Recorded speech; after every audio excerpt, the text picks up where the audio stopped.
pusieran para estar presencial aquí, porque ya tenemos tiempo trabajando detrás de la línea, ¿ok?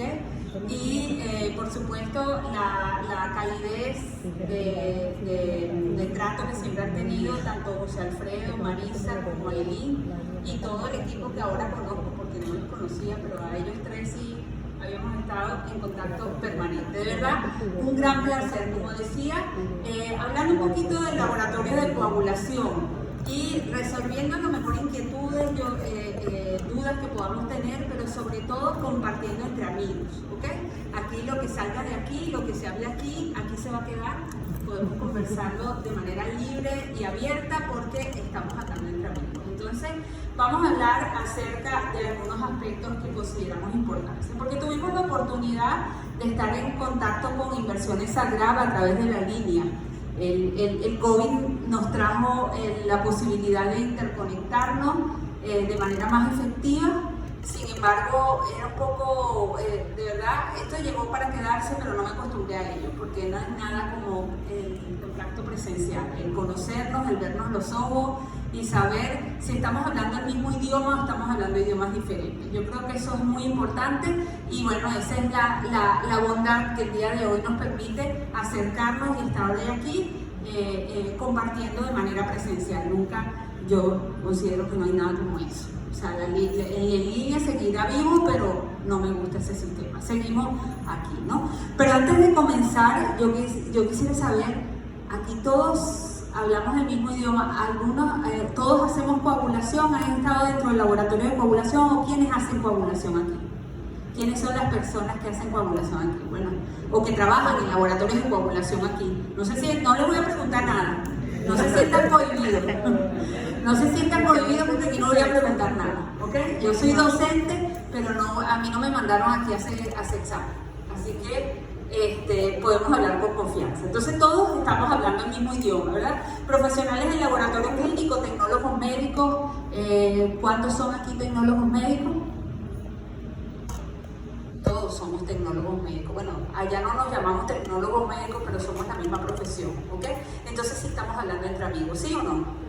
Entonces podemos hablar con confianza. Entonces básicamente tuvimos la oportunidad, no sé si todos estuvieron o algunos estuvieron presentes en los webinars que tuvimos con Inversiones Sagrada, que fueron 4 webinars, algunos estuvieron, otros no estuvieron, pero de alguna manera vamos a hacer como un resumen de lo visto o los aspectos más importantes que se vieron durante estos 4 webinars, pero para un poco ponernos en contexto, ¿ok? Para que de alguna manera surjan las dudas o preguntas que ustedes puedan tener de lo que nosotros vivimos ahí. Para conocernos en persona, para hacer ese resumen, para intercambiar inquietudes y experiencias, pero sobre todo para crecer juntos, porque yo creo que en el intercambio es que nosotros podemos ir creciendo como región fabulosa, que tenemos una región valiosa en profesionales que les encanta estar capacitándose, les encanta estar al día con los conocimientos, así que estamos hablando el mismo idioma, ¿ok?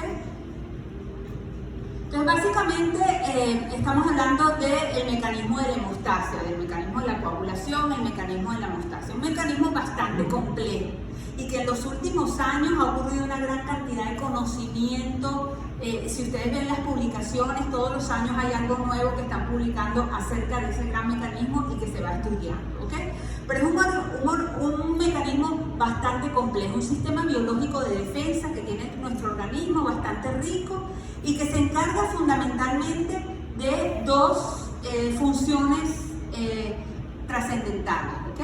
Ante la ruptura de la pared vascular, las grandes funciones que tiene ese mecanismo hemostático es, por una parte, evitar la pérdida de sangre, ¿verdad?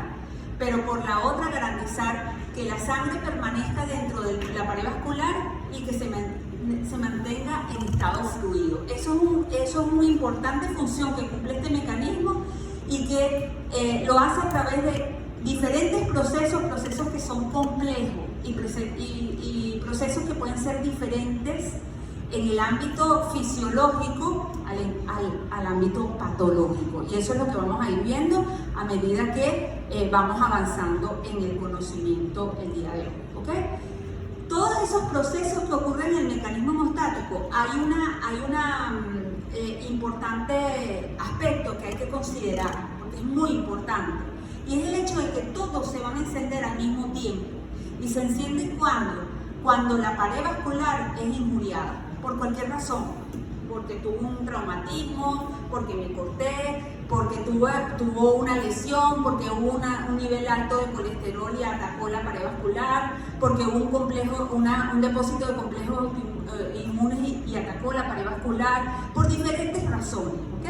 Pero una vez que la pared vascular es injuriada, es lesionada, se encienden toda una serie de acontecimientos. Unos terminan primero, otros terminan después, pero todos llevan una función.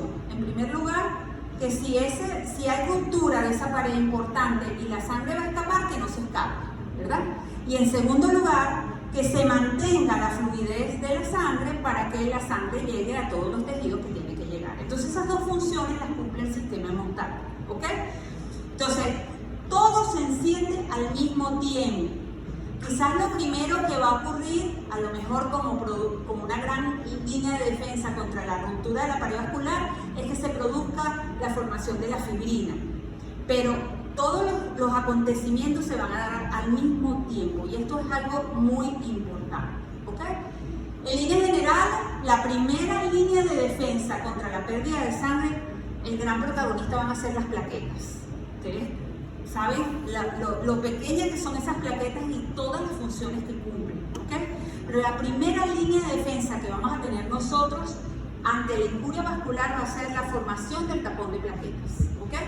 Para lo cual van a estar interviniendo las plaquetas como principales protagonistas, y la pared vascular obviamente que va a cumplir una gran función también en interacción permanente con esas plaquetas. Y así vamos a ver que en ese proceso no vamos a entrar en profundidades, no se asusten, ¿ok? Porque el día de hoy, hasta ahora, no podemos hablar de complejidades con el sistema hemostático, pero vamos a tocar algunos aspectos que consideramos importantes, ¿ok? Entonces, esas plaquetas que van a interaccionar con el vaso sanguíneo, pero donde además van a ocurrir una gran cantidad de unas etapas que son importantísimas en las plaquetas, como es la fase de adhesión de las plaquetas al colágeno a través de un factor importantísimo que es el factor von Willebrand. Posteriormente, una fase de activación de estas plaquetas y secreción del contenido granular que tienen ellas en su interior, y el proceso de agregación plaquetaria con la unión de una plaqueta con otra y su afianzamiento a lo que es la pared vascular, ¿ok? Esas grandes etapas son importantes tenerlas presentes. Todas esas grandes etapas que ocurren las podemos valorar en el laboratorio. O sea, tenemos mecanismos para estudiar en el laboratorio cada una de esas etapas comprometidas en la formación de esa primera línea de defensa, que es la formación del tapón plaquetario, ¿ok?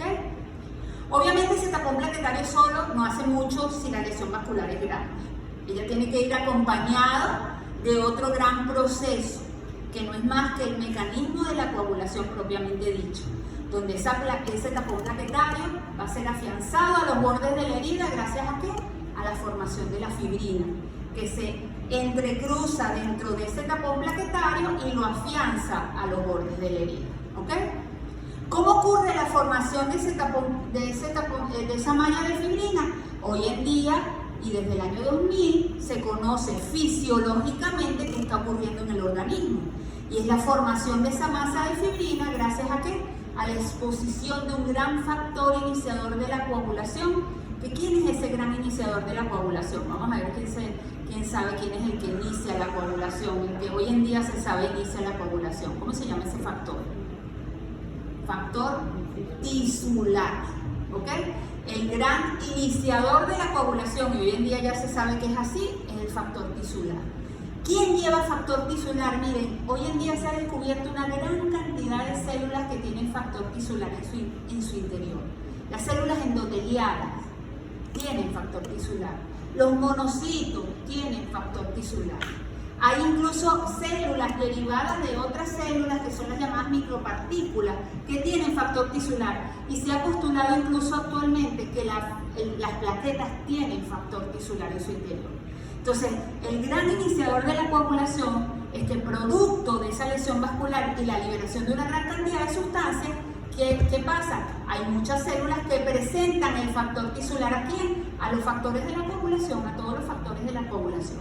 Y entonces vemos cómo el gran inicio de la coagulación se da en una fase que hoy en día se conoce como fase de iniciación, donde el factor tisular es expuesto a los diferentes factores de la coagulación, y como producto de eso, fundamentalmente dos grandes factores son aquí protagonistas, como son el factor 7 y el factor 9, se generan las primeras trazas de trombina. ¿Ok? ¿Quién es la trombina? La enzima poderosa de la coagulación que se encarga de transformar el fibrinógeno en fibrina. ¿Ok? Una vez que ocurre esta primera generación de las primeras trazas de fibrina, viene otra fase de amplificación, donde se van activando los diferentes factores de la coagulación. Un factor activa a otro, ese factor activa a otro, y empieza una cascada de secuencias enzimáticas que lleva a que se amplíe la vía de generación de trombina. ¿Okay? Las primeras trazas de trombina se generan, pero ellas no pueden seguir adelante hasta la transformación de la fibrina. ¿Por qué? Porque hay mecanismos anticoagulantes que bloquean la generación de fibrina por esa primera fase de iniciación. ¿Okay? Pero esas primeras trazas que se generan, ¿qué está haciendo? Que la trombina empieza a activar otros factores. Activa el factor 5, activa el factor 8, activa las plaquetas, activa el factor 11, activa el factor 9, y comienza a hacer su acción y generar mayor cantidad de trombina, mayor cantidad de trombina, mayor cantidad de trombina, hasta que se da un proceso de retroalimentación importante hasta la generación de fibrina. ¿Okay? Entonces hay una segunda fase de amplificación, y por último hay una fase de propagación, ¿okay? Que es la generación de complejos enzimáticos importantísimos, donde juegan un importante rol los llamados factores vitamina K dependientes, que están ahí, pero que se van a encargar de generar toda una explosión de trombina gigante que lleve, por supuesto, a la transformación del fibrinógeno a fibrina y la formación de la fibrina. Eso, de manera simplificada, es lo que se conoce como hoy en día como modelo celular de la coagulación, donde con tres fases, una fase de iniciación, amplificación y propagación, llegamos a esa generación de fibrinas gigantes que engloba la pared vascular, que engloba el tapón plaquetario y afianza ese tapón plaquetario a los bordes de la herida. ¿Ok? Los bordes de la herida, ¿con qué objeto? Con que se ocluye el vaso mientras los fibroblastos reparan esa pared. ¿Ok? ¿Está claro eso? ¿Sí? Estamos ubicados en el contexto. Ese es el conocimiento que se tiene ahora. Ahora, obviamente, cada una de estas etapas del mecanismo de la coagulación y de lo que se conoce con el nombre de hemostasia primaria, que es la formación de ese tapón plaquetario, tiene que darse de una manera regulada, de una manera controlada. Y para eso el organismo tiene una gran cantidad de sistemas de defensa, sistemas anticoagulantes naturales, ¿ok? Entre los cuales cabe mencionar la trombomodulina, la antitrombina, la proteína C, la proteína S, la prostaciclina, el inhibidor del factor de la vía del factor tisular, etcétera, etcétera, etcétera. Son mecanismos anticoagulantes naturales que están implicados a veces en patologías, ¿ok? Y que nosotros podemos también medirlas en el laboratorio. Tenemos la capacidad de medir todos esos componentes de la hemostasia de manera adecuada, ¿ok? Entonces, viéndonos en un panorama de todas esas grandes protagonistas que tenemos dentro de este mecanismo hemostático, y que nosotros, desde el punto de vista del laboratorio, tenemos la responsabilidad de medirlos adecuadamente. ¿Okay? Por supuesto, el sistema más importante de control que tiene el sistema hemostático es el llamado sistema fibrinolítico. Es decir, ese coágulo, una vez cumple su función y la pared vascular ha sido reparada, no se puede quedar ahí. Porque si se queda ahí, ¿qué pasa? Obstruimos el paso de sangre a los diferentes tejidos. Porque si estamos hablando que eso es un fenómeno de retroalimentación que se genera y se genera y se genera más fibrina, llega un momento que se tapona el coágulo y se forma un evento trombótico. ¿Ok? Entonces, la otra función del sistema hemostático es tener mecanismos que inhiban o que destruyan ese coágulo una vez cumplida su función, y de su destrucción queda un importante componente dentro o un importante producto de la degradación de esos coágulos, que fue un gran protagonista en esta pandemia, que no es otro que el dinero. ¿Ok? Entonces, producto de la acción del sistema fibrinolítico sobre esa fibrina. Y aquí lo vemos como un gran componente que hoy en día le vemos innumerables aplicaciones. ¿Está claro eso? ¿Sí? Entonces vimos en un contexto general qué pasa con ese sistema homeostático. Ahora, ¿qué pasa y qué es importante que nosotros tengamos en cuenta antes de entrar en materia de lo que podemos hacer en el laboratorio clínico? Que esa concepción que hoy en día se tiene y desde el año 2000 se sabe es la fisiología del mecanismo hemostático, se da in vivo, pero no se da en el laboratorio de manera exacta. ¿Por qué razón? Porque estas células que hoy día sabemos que tienen una importante acción sobre el mecanismo de la coagulación, nosotros no la estamos estudiando en conjunto en el laboratorio.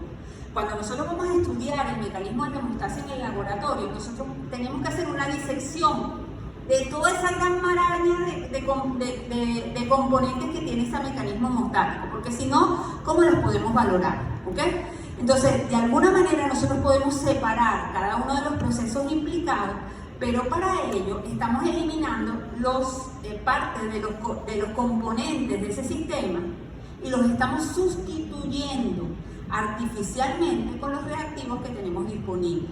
¿Okay? Entonces, cuando nosotros estudiamos ese mecanismo hemostático con esas tres fases de iniciación, amplificación y propagación en el laboratorio, lo primero que hacemos es que tomamos una muestra de sangre, la centrifugamos, ¿verdad? Y eliminamos la célula. Estas células están jugando un importante rol dentro de ese mecanismo hemostático. Lo estamos eliminando, las eliminamos, las botamos, nos quedamos con el plasma, ¿sí o no? ¿Ok? Al hacer eso y sustituir la contribución de estas células a través de los reactivos, la hemostasia no se comporta de la misma manera in vivo que in vitro. Y eso es una realidad, una limitación que tenemos que saber ocurre en el mecanismo hemostático.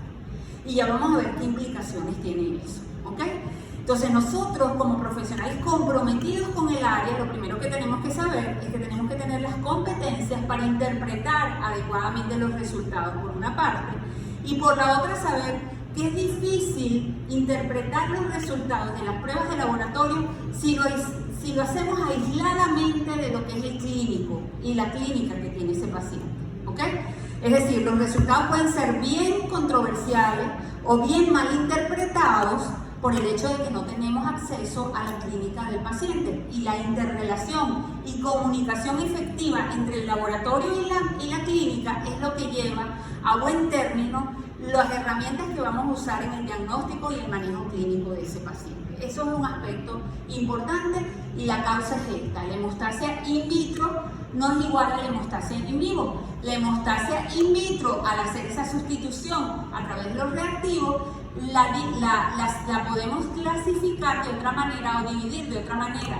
Y entonces ahí hablamos del sistema extrínseco de la coagulación, del sistema intrínseco de la coagulación, diferente a lo que es esta fase de iniciación, amplificación y propagación. ¿Okay? Cuando yo hago una sustitución con los reactivos y además lo hago en cantidades suprafisiológicas mucho más alto de lo que ocurre en vivo, yo puedo estudiar a la hemostasia basados en otro modelo, que es el de sistema extrínseco de la coagulación, sistema intrínseco de la coagulación, que no es más que el famoso y archiconocido modelo de la cascada de la coagulación, que yo creo que aquí también se llama cascada de la coagulación, ¿verdad? ¿Está claro? Y entonces vemos cómo esa visión general del mecanismo hemostasia, si lo vamos al laboratorio, lo podemos dividir en hemostasia primaria, que es la formación del tapón plaquetario con sus diferentes fases de adhesión, activación y agregación; mecanismo de la coagulación propiamente dicho, donde tenemos el sistema extrínseco de la coagulación y donde tenemos el sistema intrínseco, y para ello existen pruebas para poderlo valorar; y el sistema fibrinolítico, que es encargado de la producción de fibrina y generación de los productos de degradación, dentro de los cuales uno muy importante, el protagonista en esta época de pandemia, fue el dimerol. ¿Ok? Entonces, de alguna manera, en el laboratorio sí podemos dividir ese proceso, pero en vivo todos ocurren a la misma vez, son encendidos al mismo tiempo, ¿ok? Solo que unos concluyen primero y otros concluyen después, pero el inicio es igual cuando se rompe la pared vascular. ¿Está claro? Ok. Entonces, entendiendo todo esto, sabemos que cualquier alteración en cualquiera de estos componentes involucrados va a traer como manifestación clínica dos grandes posibilidades. O bien la hemorragia, cuando los mecanismos anticoagulantes superan a los procoagulantes, o bien la trombosis, cuando ocurre lo contrario, los mecanismos procoagulantes superan a los anticoagulantes. ¿Ok? Esas son las dos grandes manifestaciones clínicas que podemos ver en el paciente con alteraciones de la hemostasia. Y en este sentido, son múltiples los trastornos que ya se han estudiado que pudieran llevar a la hemorragia y múltiples los trastornos que pudieran llevar a la trombosis. Y ahí está el laboratorio a la vanguardia de tenerle herramientas al clínico para poder valorar al paciente en cada uno de los escenarios clínicos en los cuales puede estar. ¿Ok? Porque de eso se trata, de nuestra labor en el laboratorio como ayuda, como herramienta adicional que tiene el clínico para poder valorar a ese paciente. ¿Ok? Como un gran desafío, y ya lo vimos al principio, estamos evaluando un proceso que de por sí es intrincado y multifacético, ¿ok? Y donde lo que ocurre en el laboratorio a veces no esencialmente es lo que ocurre en la clínica del paciente. Donde se necesita más de una prueba para lograr un diagnóstico final. Para yo valorar a un paciente, si yo le voy a detectar, por ejemplo, la presencia de paludismo, con una visualización del parásito, yo puedo hacer un diagnóstico.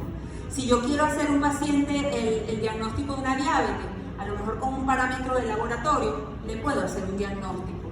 Pero en hemostasia no. En hemostasia necesitas más de una prueba obligatoriamente, ¿ok? Donde vas a ir pruebas de primera línea, pruebas de segunda línea, de tercera línea, pero el diagnóstico va a requerir de más de una prueba de laboratorio, lo que va a generar posiblemente muchas preguntas, muchas diversidades de opiniones al respecto, cuáles son las pruebas que hay que hacer para un determinado paciente, etc. Siempre va a ser conflictivo, siempre va a ser motivo de controversia, pero en ese escenario clínico tan interesante y tan divertido nos estamos encontrando y nos estamos preparando, ¿ok? De hecho, les puedo decir, uno de los caminos más bonitos que nos podemos encontrar es el mecanismo del estudio de la hemostasia, ¿ok? Los resultados de las pruebas generales dependen de muchos factores biológicos, las pruebas generales solas no permiten un diagnóstico final y, bueno, la realidad es que la armonización de las técnicas es un objetivo que en el laboratorio de hemostasia no se ha cumplido. Todavía tenemos desafíos y retos que tenemos, ¿ok? Ahora, ¿cuál es la utilidad que yo tengo como laboratorio de coagulación para el manejo clínico del paciente? Son muchos, ¿ok? Son muchas las aplicaciones o los campos en los cuales son necesarios nuestra labor como profesionales del laboratorio. Obviamente la rutina preoperatoria es la solicitud de exámenes más común, pues. Todo paciente que va a ser intervenido quirúrgicamente se le piden pruebas de coagulación y esa es la conducta. Todavía eso es motivo de debate a nivel internacional. Hay quienes dicen que hay que ser un poco más selectivos desde el punto de vista clínico y aplicar las pruebas de laboratorio solamente a pacientes seleccionados, pero la realidad en nuestros países es que todo paciente que es intervenido quirúrgicamente se le hacen todas las pruebas de coagulación, ¿ok? Por supuesto, para establecer el diagnóstico de una condición hemorrágica y evaluar su severidad, hace unos años el paciente que sangraba se le ponía plasma y esa era la única herramienta que tenían para curarlo, ¿verdad? O para detener el sangrado. Hoy en día no, hoy en día tenemos los factores de la coagulación de manera purificada, ¿ok?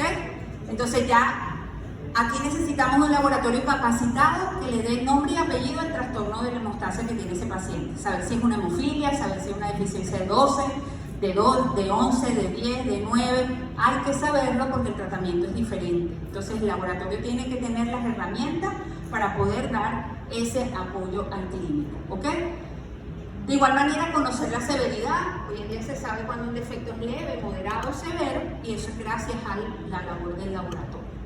Igual pasa en el ámbito de la trombosis. Hoy en día tenemos herramientas para ayudar al clínico a establecer la presencia de una trombosis o saber las causas de ese estado de hipercoagulabilidad. Lo podemos hacer también a través de pruebas de laboratorio. Saber cuál es la causa de esa trombosis la podemos establecer a través de esto, ¿ok? Y obviamente también evaluar el tratamiento bien sea antiagregante, anticoagulante, antifibrinolítico o procoagulante, son herramientas de laboratorio que ayudan al clínico a monitorizar adecuadamente esa terapia. ¿Okay? Entonces eso es indudable que nuestra labor es muy importante. Para eso el laboratorio cuenta con diferentes tipos de pruebas. Tenemos pruebas llamadas de screening, de entrada, de selección, no sé cómo le llaman, de tamizaje, que son las pruebas que normalmente tenemos la mayoría de los laboratorios diseminados, y algunas pruebas de tamizaje o de entrada. ¿Cuáles pueden ser? ¿Cuáles son las pruebas más básicas que tenemos dentro del laboratorio de coagulación? El TP y el TTP, ¿verdad? Indiscutible. Ese es el pan con la mantequilla que tenemos en todos los laboratorios. El que no haga TP y TTP, que no me diga no me puede decir que hace coagulación, ¿ok? Tenemos el tiempo de trombina. Hay quienes meten, obviamente, el recuento plaquetario, es muy importante. Ya vimos lo importante que son las plaquetas. Esas son pruebas de entrada, ¿ok? Que son pruebas que te ayudan a más o menos ubicar dónde pudiera estar el defecto en el caso de que exista del paciente con trastorno de hemostasia. Pero ella sola no puede hacer diagnóstico, simplemente puedes ubicar el defecto, pero no puedes hacer diagnóstico. Requieres entonces de pruebas específicas, que son pruebas que cuantifican a los factores o componentes de la hemostasia, los caracterizan, ¿ok? Entonces aquí tenemos la dosificación de factor 8, dosificación de factor 9, dosificación de factor von Willebrand, tenemos la dosificación de la antitrombina, la proteína C, la proteína S, todas pueden ser caracterizados y cada uno de esos componentes puede ser estudiado en el laboratorio, ¿ok? Adicionalmente a esto tenemos otro tipo de pruebas que gracias a, son pruebas hasta más viejas que el TP y el TTP, salieron antes, ¿ok? Pero habían quedado como olvidadas porque eran pruebas un poco artesanales. Pero después que empezó los avances desde el punto de vista clínico, como fue el trasplante hepático, como fue las cirugías cardiovasculares complicadas, complejas, etc., y el aumento del conocimiento de saber que las células juegan un importante rol en el mecanismo de la hemostasia, etcétera, etcétera, etcétera, se volvieron a desempolvar y salieron al mercado nuevamente, ¿ok? Ya con el apoyo de tecnología de una manera un poco más amigable para ejecutarlo, que es la tromboelastografía y la generación de trombina, ¿ok? Que ha sido incorporada dentro de nuestras metodologías de laboratorio e incluso de una manera tan elemental que lo podemos tener hasta en los laboratorios de rutina, ¿ok? Porque hasta se consideran casi equipos point of care, equipos a pie de cama, porque están disponibles, incluso pudieran estar disponibles en el consultorio médico, ¿ok? Entonces, es el rescate de esas tecnologías, que tampoco sirven para hacer un diagnóstico, pero sí para hacer una monitorización clínica del paciente y de alguna manera una racionalización del uso del tratamiento. ¿Está claro? ¿Sí? Entonces son técnicas mucho más viejas, pero que se recuperaron gracias a los avances que han ocurrido en el campo. Estas son las llamadas pruebas globales, ¿ok?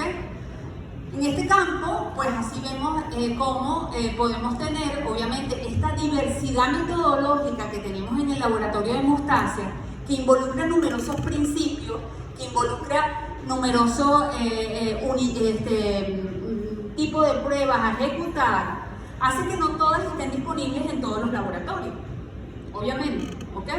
Y vemos cómo hay laboratorios de baja complejidad, de baja y mediana complejidad, que tienen disponibles sí las pruebas de entrada, incluso pueden tener disponibles las pruebas globales, como la tromboelastografía y la generación de trombina, porque las han ido haciéndolas un poco más accesibles, pero definitivamente este laboratorio requiere también de laboratorios especializados, que son aquellos que pueden desarrollar pruebas que permiten solucionar condiciones más difíciles, pruebas más complejas, como son los estudios, por ejemplo, los estudios de multímero, las actividades de algunos de los factores de la coagulación un poco más complejos, incluso la incorporación de las pruebas de diagnóstico molecular, para aquellas situaciones que no se pueden resolver por bioensayos, por pruebas biológicas, y que requieren de la biología molecular para caracterizar cada uno de estos defectos. Entonces, es difícil que en un laboratorio podamos desarrollar estas pruebas, pero por lo menos a nivel regional deberían existir estos laboratorios de referencia, estos laboratorios especializados que tengan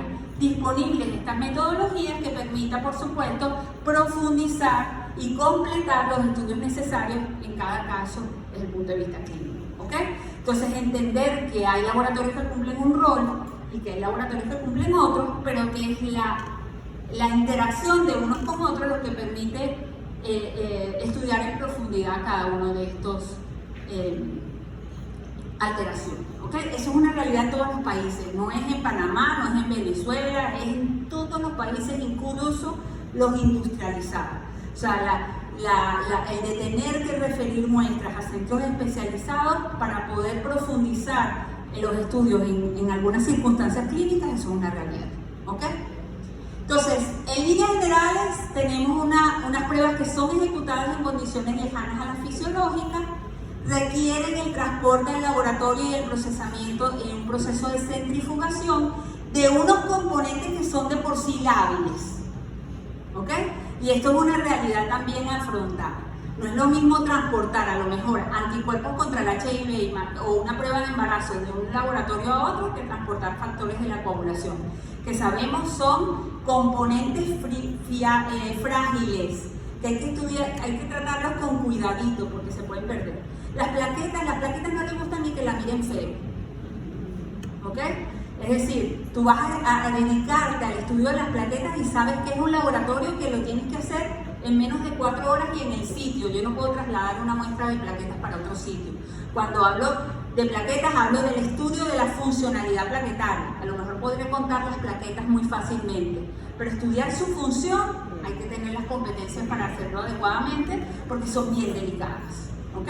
Se pegan al vidrio, se pegan a todas partes, se pegan. Y si lo miras feo, se activan. Entonces ya no las puedo estudiar. O sea, las propias cualmas. ¿Está claro? ¿Sí? Bueno. Entonces, toda esa heterogeneidad es esa gran belleza del laboratorio de coagulación, que para eso necesitamos bastantes competencias. Y fíjense lo que les estoy diciendo de eso de que la hemostasia in vivo e in vitro no es igual. Lo vemos a través de una prueba que ya dijimos era el pan con la mantequilla, que es el TTP. Yo le digo PTT, pero es TTP. Nosotros lo decimos mal en Venezuela, porque lo decimos con las siglas en inglés y se le debería decir con las siglas en español, pero no importa. Sabemos de quién estamos hablando, ¿ok? Resulta que hay una prueba básica que tenemos en el laboratorio, cuya prolongación puede significar muchas cosas. Porque nosotros podemos tener un TTP prolongado producto de una mala toma de muestra. Podemos tener un TTP prolongado producto de que los factores no los almacenamos adecuadamente y los perdimos en el proceso de almacenar. Podemos tener un TTP prolongado por un paciente con hemofilia, ¿ok? Que sangra, y sangra de manera importante, y que mientras más largo sea el TTP, más severa es la hemofilia, y eso es una característica de esa prueba. Pero resulta que el TTP prolongado es la expresión también del inhibidor lúpico, y el inhibidor lúpico, la gente no sangra cuando tiene el inhibidor lúpico, le da una trombosis, le pudiera dar una trombosis. O el TTP prolongado puede ser la expresión de una deficiencia de factor 12, que la gente no le pasa nada, ni tiene hemorragia, ni tiene trombosis. Entonces, y es un TTP prolongado. Entonces, si yo ese resultado lo interpreto separado a lo que es el contexto clínico del paciente, yo puedo dar un error en el diagnóstico. Y en manos no experimentadas, clínicas, que reciban ese resultado, pueden hacer una interpretación inadecuada de la prueba y a lo mejor exponer al paciente a lo mejor a una transfusión con plasma fresco que no necesitaba, porque a veces dicen, no, el TTP está prolongado. Estoy hablando de mi país, no sé si en Panamá pasa lo mismo. No, pero ya yo le puse plasma al paciente y no se me corrigió la prueba, hay que estudiar. ¿Y para qué le pusiste plasma al paciente? Primero estudia y ve si necesita el plasma. ¿Ok? Porque el TTP puede ser la expresión de un inhibidor lúpico y no necesita plasma porque no va a sangrar. O una deficiencia de factor 12 y no necesita plasma porque no va a sangrar. Entonces, estamos de acuerdo en que tiene que haber una competencia adecuada a la hora de interpretar esos resultados porque es diferente. ¿Y por qué es diferente? Porque la realidad, ya lo dijimos, es así. Estamos estudiando un mecanismo de manera artificial, pero lamentablemente no se ha logrado en el laboratorio semejar exactamente lo que ocurre en vivo. Lo estamos evaluando in vitro y estamos evaluando unos componentes, pero los otros los estamos sustituyendo con los reactivos. ¿Está claro eso? Y eso pasa esto. ¿Ok? ¿Está claro? Ok, entonces todo debe partir desde la clínica y aquí debe estar un clínico con criterio apropiado que a través de los signos y síntomas que los recoja y sepa interpretar lo que está ocurriendo, le dé un diagnóstico presuntivo al laboratorio, eso sería el deber ser, y el laboratorio entonces encargarse de corroborar ese diagnóstico o echarlo para atrás con herramientas apropiadas para poderlo ejecutar. Eso es muy importante, ¿ok?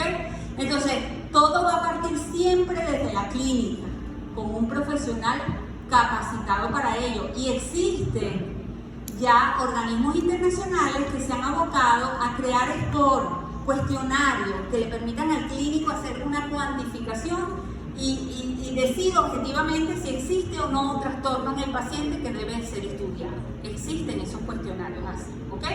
Para que luego ese laboratorio, a través de pruebas generales o específicas, o las que sean necesarias, realizadas por un personal capacitado utilizando reactivos y equipos adecuados, llegar al diagnóstico final en conjunto para el beneficio de ese paciente, ¿ok? Y en ese sentido, pues contamos con esas herramientas en el laboratorio. Las llamadas pruebas generales o de screening o de tamizaje que nos van a permitir ubicar dónde pudiera estar el defecto, y así tenemos pruebas generales para evaluar esta hemostasia primaria, pruebas generales para evaluar ese mecanismo de la coagulación propiamente dicho, y tenemos para evaluar el sistema extrínseco tenemos el TP, para evaluar el sistema intrínseco tenemos el TTP, para evaluar la fibrinolisis incluso tenemos la lisis del coágulo, y tenemos herramientas en el mercado que cada uno recibe su nombre de acuerdo a la marca comercial de estudio de esa fibrinolisis, que también es uno de los mecanismos grandemente olvidados dentro del laboratorio de coagulación, y resulta que también sus alteraciones provocan importantes alteraciones, ¿ok? Y así tenemos, particularmente en el sistema de la coagulación, tenemos la posibilidad de evaluar a través de un tiempo de protrombina la vía extrínseca, a través de un TTP la vía intrínseca, y a través de un tiempo de trombina la transformación del fibrinógeno a fibrina. Todo ello nos va a permitir ubicar el defecto en el paciente y poder caracterizarlo a través de pruebas específicas. ¿Estamos ubicados en este contexto? ¿Sí?